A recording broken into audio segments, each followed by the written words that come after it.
Hello बच्चों, कैसे हो आप सभी। आशा करता हूँ अच्छे होंगे, स्वस्थ होंगे। बच्चों, आज की इस वीडियो में देखेंगे Uttar Pradesh police constable 2024 Hindi practice set number 11।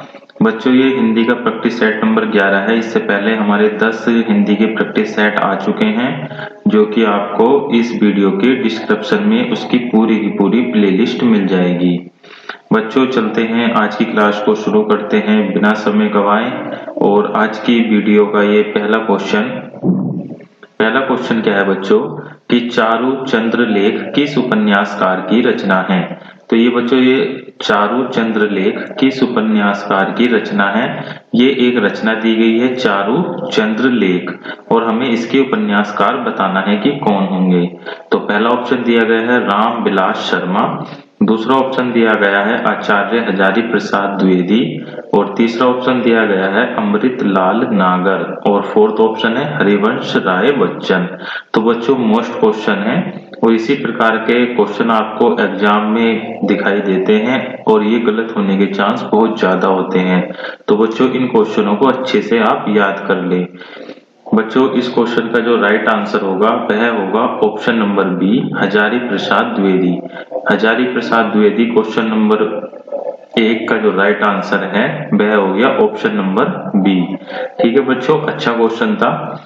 बढ़ते हैं नेक्स्ट क्वेश्चन की ओर। नेक्स्ट क्वेश्चन है क्वेश्चन नंबर 2 कि गुदड़ी का लाल, ठीक है, गुदड़ी का लाल इस मुहावरे से क्या आशय है।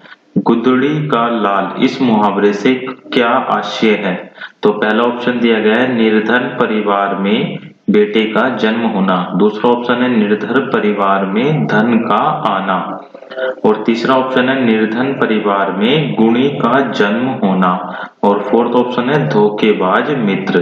तो ये क्वेश्चन भी बहुत अच्छा है, ये मुहावरा भी बार बार एग्जाम में पूछा जाता है। तो इस क्वेश्चन का जो राइट आंसर होगा बच्चों, इन चारों ऑप्शन में से कौन सा होगा। तो इस क्वेश्चन का जो राइट आंसर होगा वह होगा option number C. Option number C इस क्वेश्चन का राइट आंसर हो जाएगा। निर्धन परिवार में गुणी का जन्म होना। ठीक है, गुदड़ी का लाल होने का अर्थ क्या हो गया है, निर्धन परिवार में गुणी का जन्म होना। ऑप्शन नंबर सी इस क्वेश्चन का ये राइट आंसर बन जाएगा। ठीक है, बढ़ते हैं नेक्स्ट क्वेश्चन की ओर। नेक्स्ट क्वेश्चन है क्वेश्चन नंबर 3। अच्छा क्वेश्चन है बच्चों कि कितने प्रश्न हल करने हैं, कितने प्रश्न हल करने हैं। ठीक है, ये क्वेश्चन है हमारा, इतना ये क्वेश्चन है कि कितने प्रश्न हल करने हैं। इस वाक्य में विशेषण भेद है, यानी इस वाक्य में हमें विशेषण, कौन सा विशेषण है यह बताना है। ठीक है बच्चों, तो पहला ऑप्शन दिया गया संख्यावाचक विशेषण, दूसरा है गुणवाचक विशेषण, तीसरा ऑप्शन है परिमाणवाचक विशेषण, और फोर्थ ऑप्शन है सार्वनामिक विशेषण। तो बच्चों, इस क्वेश्चन का जो राइट आंसर बनेगा इन चारों ऑप्शन में से क्या होना चाहिए बच्चों, तो कितने प्रश्न, यानी वो कितने प्रश्न, यानी संख्या, एक तरीके से कि संख्या को डिनोट कर रहा है, संख्या को दर्शा रहा है कि कितने प्रश्न हल करने हैं, यानी वो संख्या पूछ रहा है। ठीक है बच्चों, तो इसमें कौन सा विशेषण होगा, तो संख्यावाचक विशेषण हो जाएगा। ऑप्शन नंबर ए इस क्वेश्चन का राइट आंसर हो जाएगा। ठीक है बच्चों, बढ़ते हैं नेक्स्ट क्वेश्चन की ओर। नेक्स्ट क्वेश्चन है, ये भी बच्चों अच्छा क्वेश्चन था। बच्चों, एग्जाम में पूछ लेता है कि विशेषण कितने प्रकार के होते हैं, विशेषण कितने प्रकार के होते हैं। तो बच्चों, विशेषण 4 प्रकार के होते हैं। ठीक है बच्चों, ध्यान रखना, विशेषण कितने प्रकार के होते हैं, 4 प्रकार के। बढ़ते हैं नेक्स्ट क्वेश्चन की ओर। नेक्स्ट क्वेश्चन है बच्चों क्वेश्चन नंबर 4 कि दिए गए विकल्पों में कौन सा विकल्प कालवाचक क्रिया विशेषण का नहीं है। यानी हमें 4 विकल्प दिए गए हैं, यानी ऑप्शन दिए गए हैं, इनमें से बताना है कि कौन सा विकल्प कालवाचक क्रिया विशेषण नहीं है। कालवाचक, काल से क्या समझते हो बच्चों, काल से जो समझते हैं वो समझते हैं समय को, यानी हमें ऐसा ऑप्शन बताना है जो समय को नहीं दर्शाता हो। ठीक है बच्चों, तो पहला ऑप्शन है बाहर डैश भीतर, दूसरा है आज कल, तीसरा ऑप्शन है बहुधा, और फोर्थ ऑप्शन है प्रति वर्ष। तो हमें इसमें इन चारों ऑप्शन में से बताना था कि कालवाचक क्रिया विशेषण कौन सा नहीं है। तो इसका जो राइट आंसर होगा बच्चों वह होगा ऑप्शन नंबर ए। ठीक है, बाहर डैश भीतर। तो ये क्या हो गया, ये कालवाचक क्रिया विशेषण नहीं है क्योंकि ये समय को नहीं दर्शा रहा है। तो ऑप्शन नंबर ए इस क्वेश्चन का क्या हो गया, ये राइट आंसर हो गया। बाकी बच्चों आजकल ये भी समय को दर्शाता है और बहुधा ये भी समय को दर्शाता है और प्रतिवर्ष ये भी समय को दर्शाता है। कुछ बच्चों को डाउट होगा सर कि बहुधा किस कैसे समय को दर्शा रहा है। तो बच्चों ये अलग अलग लैंग्वेज होती है, जैसे बुंदेली होगी, भोजपुरी हो गई, तो ये उस किसी भाषा का क्या है, उपभाषा का क्या शब्द है बहुधा। तो ये भी क्या है, समय को दर्शाता है। ठीक है, आजकल तो हमें पता ही है कि आज और कल, यानी ये भी समय को दर्शा रहा है, प्रतिवर्ष भी समय को और बहुधा भी समय को, लेकिन बाहर और भीतर समय को नहीं दर्शा रहा है। तो इस वजह से क्या है, इसमें कालवाचक क्रिया विशेषण नहीं है। यही क्या हमारे क्वेश्चन में पूछा गया था। तो ऑप्शन ए इस क्वेश्चन का राइट आंसर हो जाएगा। बढ़ते हैं नेक्स्ट क्वेश्चन की ओर। नेक्स्ट क्वेश्चन बच्चों मोस्ट क्वेश्चन है और एग्जाम में ये पूछा गया है। क्या है बच्चों, क्वेश्चन देखते हैं कि टेढ़े मेढ़े रास्ते, अपने खिलौने और भूले बिसरे चित्र उपन्यास किस साहित्यकार की रचना है।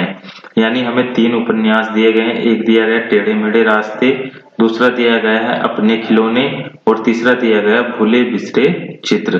तो ये तीनों के तीनों उपन्यास किस साहित्यकार की रचना है, तो ये हमें बताना है। तो पहला ऑप्शन दिया गया है अज्ञे की, दूसरा ऑप्शन दिया गया माखनलाल चतुर्वेदी और तीसरा ऑप्शन जो दिया गया है बच्चों भगवती चरण वर्मा दिया गया है और फोर्थ ऑप्शन जो दिया गया है वासुदेव शरण अग्रवाल दिया गया है।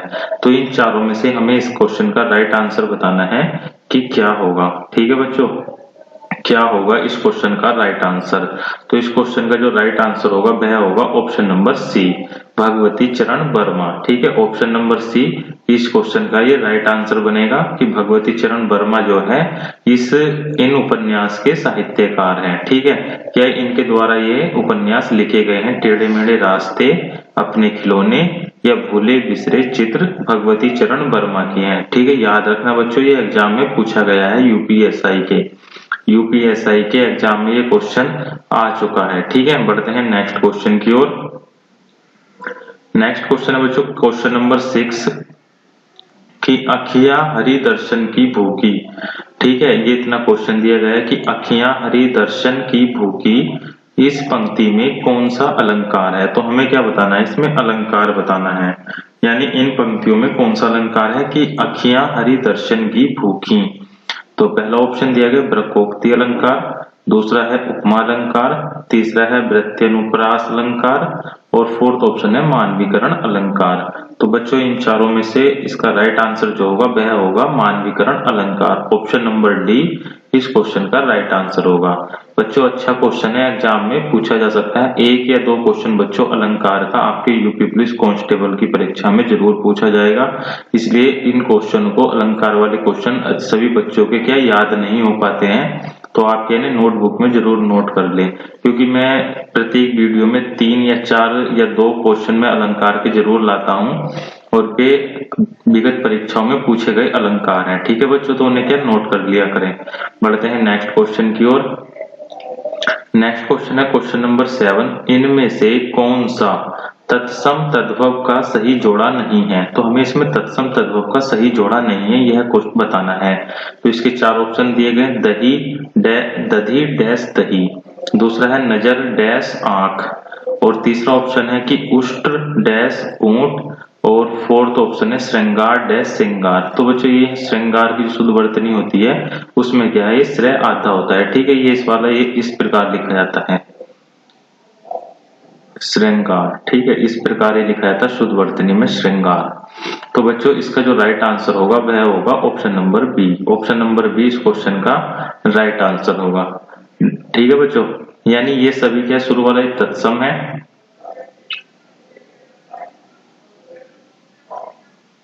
सॉरी डबल तय बन गया, ये तद्भव है। ठीक है, ये तद्भव है। तो दधी कैसा शब्द है? तत्सम, और इसका तद्भव क्या हो गया? ये दही हो गया। इसी प्रकार उष्ट्र क्या है? ये तत्सम शब्द है, और ऊट क्या हो गया? ये तद्भव हो गया। इसी प्रकार ये श्रृंगार जो है बच्चों ये तत्सम है, और ये वाला सिंगार जो हो गया ये तद्भव हो गया। लेकिन नजर का आंख नहीं होता, ठीक है बच्चों। आंख का क्या होता है? तत्सम। आंख जो शब्द है बच्चों ये तद्भव शब्द है। आंख जो शब्द है बच्चों वह कैसा शब्द है? तद्भव। ध्यान रखना बच्चों, ये आंख जो है तद्भव शब्द है, और इसका जो तत्सम बनता है वह बनता है अच्छी, ठीक है, अच्छी। ये क्या होता है? इसका तत्सम होता है। तो ध्यान रखना, इस वजह से क्या ये नजर नहीं आएगा, नजर की जगह तत्सम अच्छी होना था। तो इस वजह से इस क्वेश्चन का जो राइट आंसर होगा ऑप्शन नंबर बी होगा। ठीक है बच्चों, बढ़ते हैं नेक्स्ट क्वेश्चन की ओर। ज्यादा टाइम न देते हुए प्रत्येक क्वेश्चन को बढ़ते हैं आगे। क्वेश्चन नंबर 8 है कि बिखरे मोती किसका पहला कहानी संग्रह है? बिखरे मोती किसका पहला कहानी संग्रह है? तो पहला ऑप्शन है बनारसी लाल चतुर्वेदी का, दूसरा है सुभद्रा कुमारी चौहान का, तीसरा ऑप्शन है नंद किशोर नोटियाल का, फोर्थ ऑप्शन है दूधनाथ सिंह का। तो बच्चों ये क्वेश्चन मोस्ट है और सिलेक्टेड क्वेश्चन है, एग्जाम में पूछा गया है। तो इस क्वेश्चन का जो राइट आंसर होगा बिखरे मोती। ठीक है, बिखरे मोती किसका पहला कहानी संग्रह है? तो बच्चों इस क्वेश्चन का राइट आंसर होगा Subhadra Kumari Chauhan, option number B. Option number B इस क्वेश्चन का ये राइट आंसर बनेगा, सुभद्रा कुमारी चौहान। बच्चों ये भी क्वेश्चन बहुत सिलेक्टेड क्वेश्चन था। बढ़ते हैं नेक्स्ट क्वेश्चन। नेक्स्ट है कि आविर्भाव का समानार्थी क्या है? ठीक है, आविर्भाव का यानी हमें पर्यायवाची शब्द बताना है कि इसका पर्यायवाची या समानार्थी शब्द क्या है। ठीक है, इन चार ऑप्शन में, ये चार ऑप्शन देखिए, पहला है विश्लेषण, दूसरा है रूपगत, तीसरा है संप्रदाय, और फोर्थ ऑप्शन है अवतरण।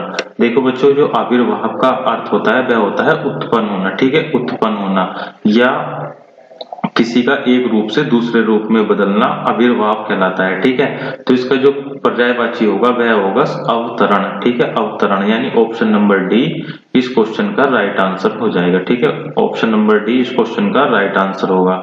बढ़ते हैं नेक्स्ट क्वेश्चन की ओर। नेक्स्ट क्वेश्चन बच्चों बहुत ही मोस्ट क्वेश्चन है और ये एग्जाम में पूछा जा सकता है। समानाधिकरण और व्याधिकरण किसके भेद हैं? ठीक है, समानाधिकरण और व्याधिकरण किसके भेद हैं? तो पहला ऑप्शन है निपात के, दूसरा ऑप्शन है संबंध बोधक के, तीसरा ऑप्शन है क्रिया विशेषण के, और फोर्थ ऑप्शन है समुच्चय बोधक के। तो बच्चों इस क्वेश्चन का जो राइट आंसर होगा, इस क्वेश्चन का जो राइट आंसर होगा क्या होगा बच्चों? तो इसका राइट आंसर होगा समुच्चय बोधक, option number D. Option number D इस क्वेश्चन का राइट आंसर होगा। ठीक है बच्चों, ये सभी क्या है, ये जो दिए गए हैं निपात, संबंध बोधक, क्रिया विशेषण, ये समुच्चय बोधक, ये क्या होते हैं? अव्यय होते हैं, अव्यय होते हैं। ठीक है, समुच्चय बोधक अव्यय के कितने भेद होते हैं? दो होते हैं। कौन कौन से? समानाधिकरण और व्याधिकरण। बच्चों आपको कमेंट बॉक्स में बताना है कि अव्यय कितने प्रकार के होते हैं। ठीक है, अव्यय कितने प्रकार के होते हैं, इसका आंसर आप हमें कमेंट बॉक्स में बताएंगे कि अव्यय कितने प्रकार के होते हैं। ठीक है बच्चों, बढ़ते हैं नेक्स्ट क्वेश्चन की ओर। नेक्स्ट क्वेश्चन क्या है? Question number 11। क्वेश्चन नंबर 11 है कि निराला द्वारा रचित ललित गीतों का संग्रह कौन सा है? ठीक है, यानी निराला द्वारा रचित ललित गीतों का संग्रह कौन सा है? जो सूर्यकांत त्रिपाठी निराला थे बच्चों, ये निराला जो दिया गया सूर्यकांत त्रिपाठी निराला का शॉर्ट नाम है। ठीक है, निराला द्वारा रचित ललित गीतों का संग्रह कौन सा है? तो पहला ऑप्शन है गीत कुंज, दूसरा ऑप्शन है अड़ीमा, तीसरा ऑप्शन है गीतावली, और फोर्थ ऑप्शन है गीतिका। तो बच्चों ये क्वेश्चन भी क्या है? बहुत ही मोस्ट क्वेश्चन है। तो इस क्वेश्चन का जो राइट आंसर बनेगा बच्चों वह बनेगा ऑप्शन नंबर ए गीत कुंज। ठीक है, गीत कुंज इस क्वेश्चन का ये राइट आंसर हो जाएगा। बढ़ते हैं नेक्स्ट क्वेश्चन की ओर। नेक्स्ट क्वेश्चन है बच्चों क्वेश्चन नंबर 12। क्वेश्चन नंबर 12 है कि जब से है आंख लगी तब से न आंख लगी। ठीक है बच्चों, जब से है आंख लगी तब से न आंख लगी, इसमें कौन सा अलंकार प्रयोग हुआ है? ठीक है बच्चों, अलंकार का एक क्वेश्चन फिर दोबारा से आ गया है, तो हमें इन पंक्तियों में क्या अलंकार बताना है कि कौन सा अलंकार है कि जब से है आंख लगी तब से न आंख लगी। तो पहला ऑप्शन है संदेह अलंकार, दूसरा है विरोधाभास अलंकार, और तीसरा ऑप्शन है अतिशयोक्ति अलंकार, और फोर्थ ऑप्शन है अनियोक्ति अलंकार। तो बच्चों जब से है आंख लगी तब से न आंख लगी, तो इसमें कौन सा अलंकार होगा बच्चों? तो इसमें क्या होगा? विरोधाभास अलंकार होगा। Option number B, option number B इस क्वेश्चन का जो है राइट आंसर बनेगा। यानी बच्चों ये यहाँ से आपको देख इस प्रकार के अगर शब्द मिलते हैं किसी पंक्ति में जब से और तब से, और ये दोनों की दोनों पंक्ति क्या एक ही जैसी है, यानी जब से तब से का क्या है? एक दूसरे का ये विरोध करते हैं कि जब से है आंख लगी तब से न आंख लगी, ठीक है। तो ये एक दूसरे का क्या विरोध वाली बात कर रहे हैं, तो इसमें कौन सा अलंकार होगा? तो विरोधाभास अलंकार होगा। तो ध्यान रखना, जब से, तब से, कब से, अब से, तो इस प्रकार के कभी कोई से अगर शब्द दिखाई देते हैं तो वहां पर क्या होगा? विरोधाभास अलंकार होगा। बढ़ते हैं नेक्स्ट क्वेश्चन की ओर। नेक्स्ट क्वेश्चन है बच्चों कि किन शब्दों से वचन की पहचान नहीं होती है? मोस्ट क्वेश्चन है बच्चों, सिलेक्टेड क्वेश्चन है, और इसी प्रकार के क्वेश्चन आपको एग्जाम में देखने के लिए मिलते हैं कि किन शब्दों से वचन की पहचान नहीं होती है। तो पहला ऑप्शन है संज्ञा से, दूसरा ऑप्शन है क्रिया विशेषण से, फोर्थ ऑप्शन है क्रिया से, और थर्ड ऑप्शन है क्रिया से, और फोर्थ ऑप्शन है विशेषण से। तो इन चारों में से इस क्वेश्चन का जो राइट आंसर बनेगा बच्चों, क्या बनेगा राइट आंसर? तो इन चारों में से इस क्वेश्चन का राइट आंसर बनेगा क्रिया विशेषण, option number B. Option number B इस क्वेश्चन का राइट आंसर हो जाएगा। यानी क्रिया विशेषण से क्या है सब बच्चों? शब्दों के वचन की पहचान नहीं होती कि वह एक वचन है या बहुवचन है। तो बढ़ते हैं नेक्स्ट क्वेश्चन की ओर। बच्चों अगर आपको इसी प्रकार के क्वेश्चन आपको डेली प्रैक्टिस सेट में चाहिए, जो कि किसी भी आपको यूट्यूब चैनल पर देखने के लिए नहीं मिलेंगे इस प्रकार के क्वेश्चन, प्रत्येक क्वेश्चन बच्चों आज मैं जितने भी क्वेश्चन लाया हूँ अपने आप में अच्छे क्वेश्चन है बच्चों। ये क्वेश्चन तभी एग्जाम में पूछे जाते हैं जब एग्जाम का पैटर्न जो होता है बच्चों हार्ड रखा जाता है या उसका स्टैंडर्ड एग्जाम का अच्छा हो। तो बच्चों यूपी पुलिस में 50 लाख फॉर्म पड़ा है, तो एग्जाम अच्छा ही आएगा, ठीक है। एग्जाम का स्टैंडर्ड हल्का तो आएगा ही नहीं, हार्ड ही पेपर आएगा, ठीक है बच्चों, जिसे हम कहते हैं मॉडरेट टू हार्ड। तो मॉडरेट टू हार्ड ही पेपर आएगा, इजी टू मॉडरेट पेपर नहीं आएगा। तो ये क्वेश्चन पूछे जाने की बहुत ज्यादा संभावना बढ़ जाती है। तो बढ़ते हैं नेक्स्ट क्वेश्चन की ओर। नेक्स्ट क्वेश्चन है बच्चों क्वेश्चन नंबर 14 की इनमें से कौन सी बोली मध्य प्रदेश की प्रमुख बोलियों में से नहीं है? तो बच्चों इस प्रकार के क्वेश्चन भी यूपीएसआई में पूछे गए थे कि इनमें से कौन सी बोली मध्य प्रदेश की प्रमुख बोलियों में से नहीं है। तो पहला ऑप्शन है मालवी, ठीक है बच्चों, दूसरा है निमाड़ी, तीसरा है बुंदेली, और फोर्थ है बांगर। तो ये क्वेश्चन बच्चों इजी था, सभी बच्चे ने इसका आंसर लगा दिया होगा कि बांगर। बांगर जो है बच्चों मध्य प्रदेश की प्रमुख बोलियों में नहीं आती है, जबकि मालवी और निमाड़ी और बुंदेली क्या है, ये सभी मध्य प्रदेश की बोली है। तो ऑप्शन नंबर डी इस क्वेश्चन का राइट आंसर हो जाएगा, ठीक है बच्चों। बढ़ते हैं नेक्स्ट क्वेश्चन की ओर। नेक्स्ट क्वेश्चन है क्वेश्चन नंबर 15 कि मैथिली के सुप्रसिद्ध कवि हैं, ठीक है। मैथिली के सुप्रसिद्ध कवि कौन हैं? तो पहला ऑप्शन है नागार्जुन, दूसरा है रामधारी सिंह दिनकर, तीसरा ऑप्शन है विद्यापति, और फोर्थ ऑप्शन है भिखारी ठाकुर। भिखारी ठाकुर। तो इन चारों में से हमें राइट आंसर बताना है, क्या होगा? तो बच्चों इस क्वेश्चन का जो राइट आंसर होगा वह होगा option number C Vidyapati. Option number C इस क्वेश्चन का राइट आंसर होगा विद्यापति। बच्चों इस वीडियो को ज्यादा से ज्यादा ना अपने दोस्तों में और ग्रुप में जरूर शेयर कर दिया करें अपने दोस्तों में, ताकि हमारे चैनल पर नए बच्चे भी इस वीडियो को देख सके और जुड़ सके, ठीक है बच्चों। तो इसी प्रकार के क्वेश्चन मैं डेली आपको लेकर आऊंगा जब तक आपका यूपी पुलिस कांस्टेबल का एग्जाम नहीं हो जाता। तो आप ये प्रैक्टिस सेट की सीरीज मत छोड़िए, आप जहां से ही पढ़ते हैं वहां से ही पढ़ते रहिए, अपनी सेल्फ स्टडी भी कीजिए। और ये जो मैं 25 क्वेश्चन लाता हूं तो ये बहुत ही सिलेक्टेड क्वेश्चन लेकर आता हूं आपके लिए, यूपी पुलिस कांस्टेबल के लिए, जो एग्जाम में आपको इसमें से क्वेश्चन देखने को जरूर मिलेंगे, ठीक है बच्चों। तो बढ़ते हैं नेक्स्ट क्वेश्चन की ओर। नेक्स्ट क्वेश्चन है क्वेश्चन नंबर 16 कि उपमेय और उपमान के बीच समानता बताने वाले शब्दों को क्या कहते हैं? देखिए बच्चों क्वेश्चन को आपको देखने से पता चल रहा होगा कि क्वेश्चन किस लेवल का है, ठीक है। कि क्वेश्चन किस लेवल का है, और ये क्वेश्चन आप शायद पढ़े भी ना होंगे कुछ बच्चों ने, कि उपमेय और उपमान के बीच समानता बताने वाले शब्दों को क्या कहते हैं। तो पहला ऑप्शन है उपमान, दूसरा ऑप्शन है उपमा, तीसरा ऑप्शन है वाचक और फोर्थ ऑप्शन है रूपक। अगर बच्चों ये क्वेश्चन आपने पढ़े भी होंगे तो आपको क्या है, इनमें कंफ्यूजन बहुत ज्यादा क्रिएट होता है। तो ये कंफ्यूजन दूर करने के लिए मैं इनके ये 4 ऑप्शन लेकर आता हूँ कि इसके 4 ऑप्शन में से आप कौन सा आंसर इसका दोगे। तो उपमेय और उपमान के बीच समानता बताने वाले शब्दों को हम क्या बोलते हैं, तो वाचक बोलते हैं। ऑप्शन नंबर सी इस क्वेश्चन का राइट आंसर होगा। ठीक है बच्चों, ऑप्शन नंबर सी इस क्वेश्चन का राइट आंसर होगा। बढ़ते हैं नेक्स्ट क्वेश्चन की ओर।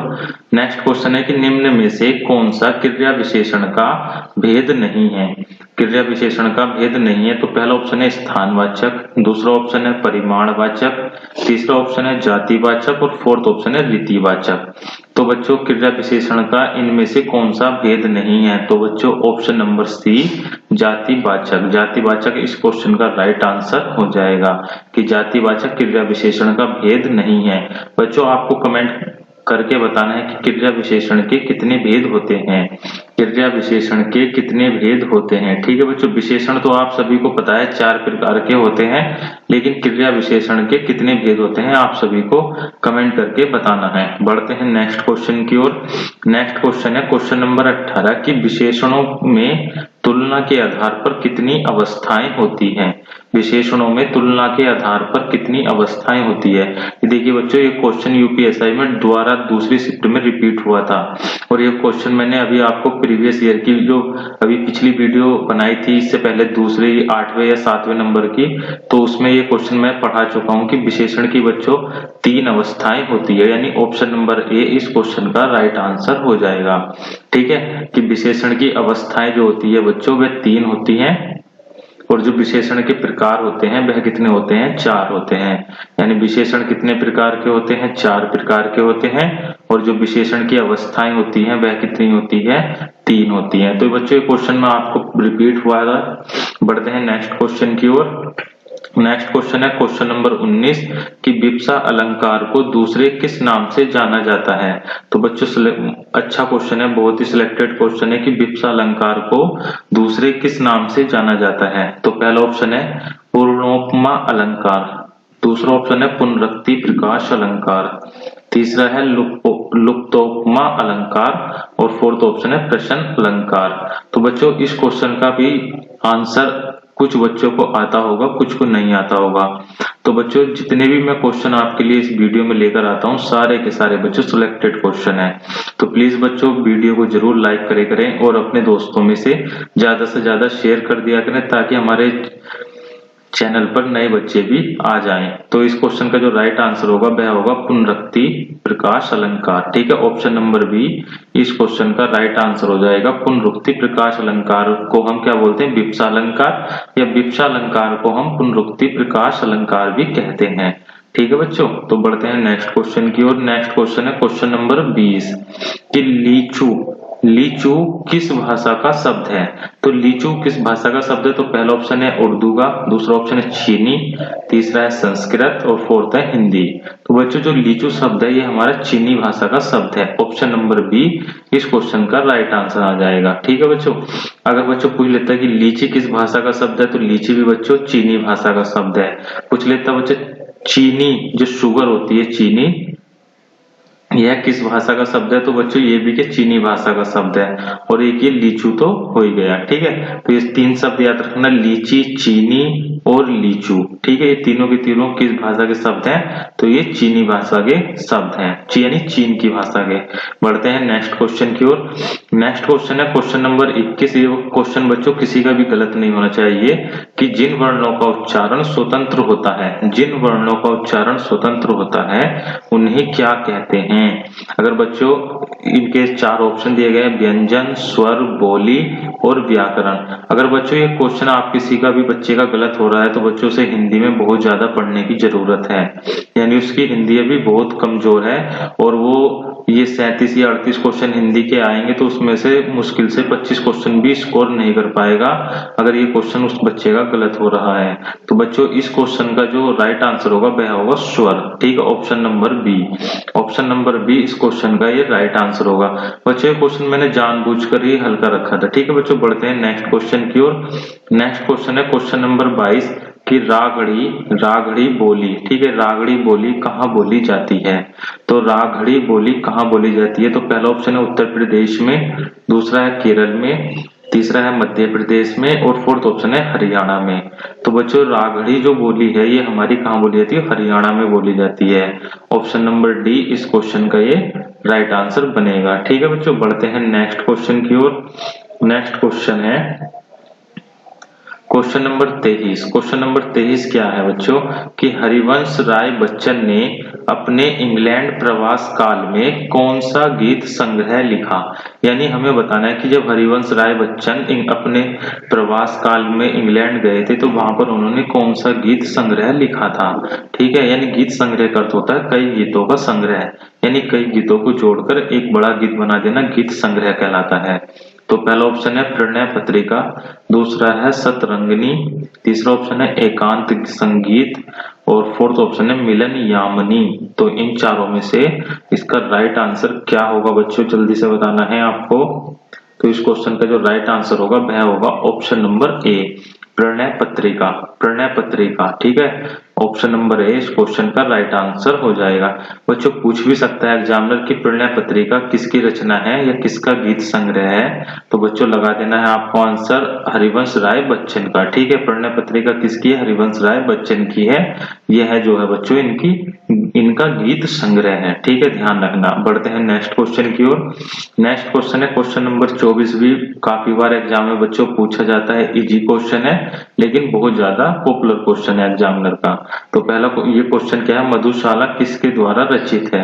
तो मधुशाला किसके द्वारा रचित है, तो पहला ऑप्शन है मैथिली शरण गुप्त के द्वारा, दूसरा ऑप्शन है सुमित्रा नंदन पंत, तीसरा ऑप्शन है हरिवंश राय बच्चन और फोर्थ ऑप्शन है महादेवी वर्मा। तो बच्चों जो मधुशाला है यह किसके द्वारा रचित है, तो हरिवंश राय बच्चन के द्वारा, यानी ऑप्शन नंबर सी इस क्वेश्चन का राइट आंसर हो जाएगा, ठीक है। ऑप्शन नंबर सी इस क्वेश्चन का ये राइट आंसर होगा।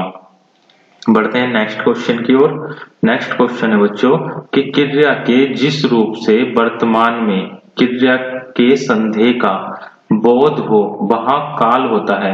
बच्चों ये क्वेश्चन मैंने आपको इससे पिछली वाली वीडियो में कराया था, तो गलती से क्या है उसका मेरे से आंसर गलत बताया गया था, लेकिन इस वीडियो में जो मैं ये इस क्वेश्चन का आंसर बताऊंगा यही इस क्वेश्चन का राइट आंसर होगा कि क्रिया के जिस रूप से वर्तमान में, ठीक है, ये शब्द ध्यान रखना, वर्तमान में क्रिया के संदेह, एक शब्द ये याद रखना, संदेह का बोध हो वहां कौन सा काल होता है। तो बच्चों वर्तमान की बात चल रही, तो वर्तमान देखेंगे किस में, एक तो यहाँ वर्तमान है और एक यहाँ वर्तमान है। बात किसकी हुई, क्रिया के संदेह की, तो संदेह कहाँ पर है, यहाँ तो है ही नहीं बच्चों। तो ये क्वेश्चन, ये तो हमारा ऑप्शन गलत हो गया, ये भविष्य वाला भी गलत हो गया और ये भूत वाला भी गलत हो गया। तो संधि की बात कहाँ हो, यानी संदिग्ध। तो इसका जो राइट आंसर बनेगा संदिग्ध वर्तमान बनेगा। तो ऑप्शन नंबर ए इस क्वेश्चन का राइट आंसर होगा, ठीक है बच्चों।